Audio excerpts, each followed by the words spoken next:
A sada pričamo o 10. jubilarnom Hi-Files show sajmu tehnike. Posetiocima predstavio je svoje najnovije proizvode na poseban način. Da, sobe rezervisane za ljubitelje muzike u stereo formatu pružile su pravi ugođaj.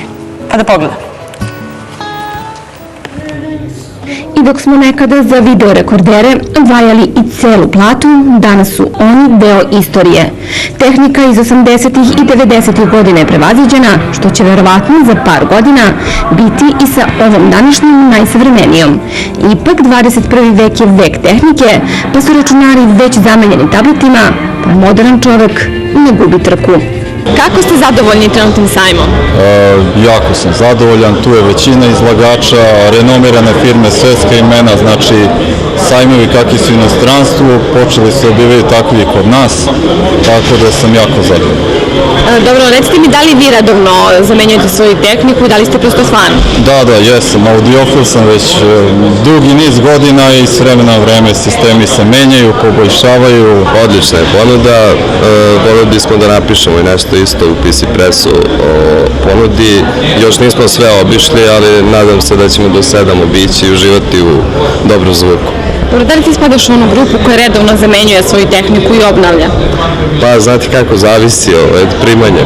Ako se primi nešto vanredno, onda da, jer kupujem samo najbolju opremu, a ovdje vidim da ima dosta stvari koje bi me možda interesovali lično. Pa jako sam zadovoljna, evo ja i kolega smo došli iz PC Pressa, malo smo pogledali šta ima, tek smo stigli, obilazimo polako i tako. Da li si ti fan najnovijih modela? Pa jesam, da, u suštini pratim trendove, gledam šta ima i tako. Dobro, redovno zamenjuješ svoju tehniku? Pa da, recimo. Na 10. jubilarnom Hi-Files show sajmu, koji je još danas otvoren, izloženi su najzanimljiviji i najnoviji proizvodi. Međutim, ono što je najviše privuklo pažnju posetilaca jeste soba rezervisana za ljubitelje muzike u stereo formatu.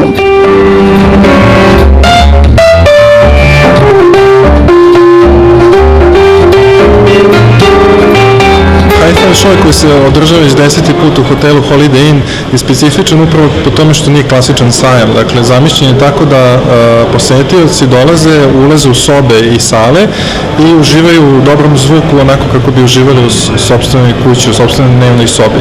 Dakle, sale i sobe na drugom spratu su upravo tako i koncipirane, kao obična dnevna soba gdje imate zvučnike, pojačalo, gramofon ili CD player, u nekim situacijama i kućni bioskop je malo ozbiljnije. Mogućnost susreta izlagača i posetilaca čini ovaj sajam posebnim. Stoga iskoristite priliku i osjetite posebni dodir tehnologije.